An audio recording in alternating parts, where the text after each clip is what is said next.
Oseba, ki bi rada začela postopek pred sodiščem ali je bil zoper njo sprožen postopek, pa nima finančnih sredstev za plačilo sodnih stroškov ali pravne pomoči, lahko zaprosi za brezplačno pravno pomoč.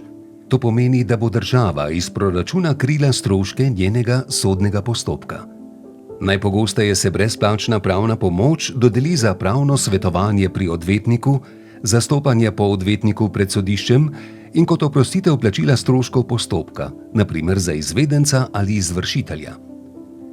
Matej je želel vložiti tožbo za plačilo odškodnine, a ni imel dovolj sredstev za plačilo stroškov postopka in odvetnika.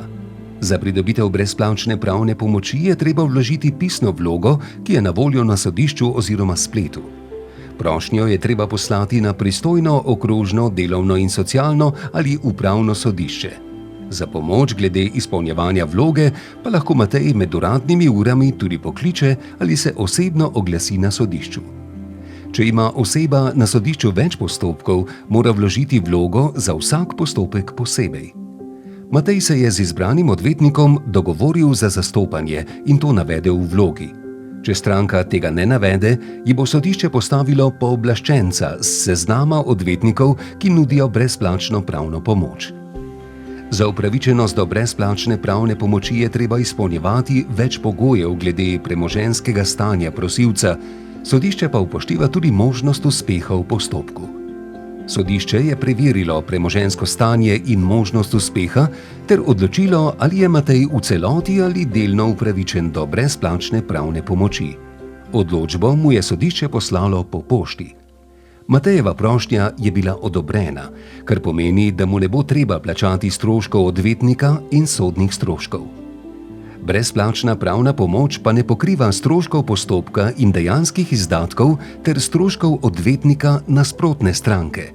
Te bo moral praviloma plačati Matej, če v postopku ne bo uspel.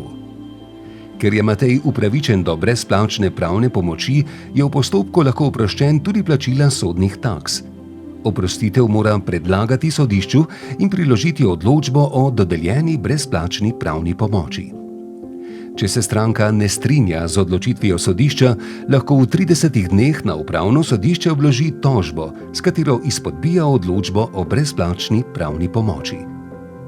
Ker je brezplačna pravna pomoč namenjena le socialno najšibkejšim, jo je treba v določenih primerih vrniti. Praviloma takrat, ko prejemnik uspe v sodnem postopku in pridobi premoženje, ali če se mu kako drugače izboljša premoženjsko stanje. Priporočljivo je, da se stranka o tem ustrezno pozanima še pred oddajo vloge. Za več informacij obiščite spletno stran nasodišču.si.